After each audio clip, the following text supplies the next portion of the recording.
नमस्कार दोस्तों, राधे राधे। जय श्री कृष्ण, जय माँ लक्ष्मी। दोस्तों, हर किसी का अपने घर खर्च को लेकर एक बजट होता है। कई बार घर में अचानक ऐसे खर्च आ जाते हैं जिससे पूरे घर का बजट ही बिगड़ जाता है।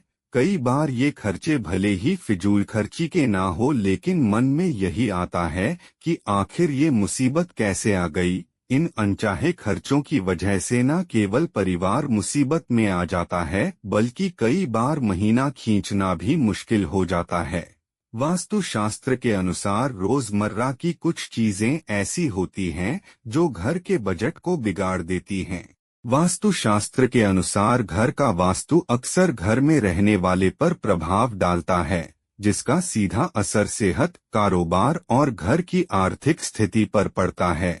वास्तु के अनुसार कुछ उपायों को अपनाकर आप विपरीत ग्रह दशा में भी बढ़ते खर्च को कंट्रोल में कर सकते हैं। जाने किन चीजों को ध्यान में रखना चाहिए।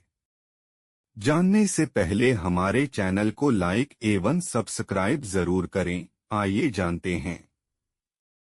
पहला उपाय, इस बात का हमेशा ध्यान रखें कि पानी का नल घर में किसी भी सूरत में खुला या फिर लीक होता हुआ नहीं छोड़ना चाहिए। कहा जाता है कि जिस तरह से घर के नल में पानी व्यर्थ बहता है, उसी तरह से आपका पैसा भी व्यर्थ खर्च होता है। दूसरा उपाय, वास्तुशास्त्र के अनुसार बाथरूम के दरवाजे हमेशा बंद करके ही रखना चाहिए। इसके साथ ही इस बात का ध्यान रखें कि वो आवाज ना करें।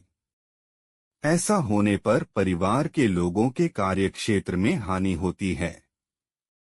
तीसरा उपाय, इस बात का खास ख्याल रखें कि जिस कमरे में आपने तिजोरी या फिर पैसे रुपए रखे हों, वहां पर झाड़ू बिल्कुल ना रखें।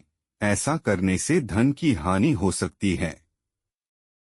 चौथा उपाय, वास्तुशास्त्र के अनुसार कभी भी घर से बाहर फटी जेब वाला कपड़ा पहनकर एक कदम भी बाहर ना निकालें। कहा जाता है कि फटी जेब दुर्भाग्य लेकर आती है। इसी वजह से इस बात का हमेशा ध्यान रखना चाहिए। पांचवा उपाय, जिस कमरे में तिजोरी या फिर आप पैसे रुपए रखते हो, उस कमरे का रंग हल्का पीला हो तो ज्यादा अच्छा है। इस बात का ध्यान रखें कि कमरे का रंग नीला या फिर लाल बिल्कुल ना हो। छठवां उपाय, घर में किसी भी तरह का कबाड़ इकट्ठा नहीं होने देना चाहिए। अगर हो भी जाए तो इसे शनिवार के दिन ही घर से हटाएं। इससे घर में बरकत बनी रहती है। सातवां उपाय, इस बात का भी ध्यान रखें कि दक्षिण पूर्व दिशा को साफ रखें। वास्तु के अनुसार ऐसा ना होने पर पैसा आय से ज्यादा खर्च होने लगता है। आठवां उपाय, तिजोरी के दरवाजे पर कमल के फूल पर बैठी हुई सफेद हाथियों के सूंड से नहलाई जाती हुई लक्ष्मी जी की तस्वीर लगाएं। ऐसा करने से घर में धन की बढ़ोतरी होती है। वीडियो देखने के लिए आपका धन्यवाद।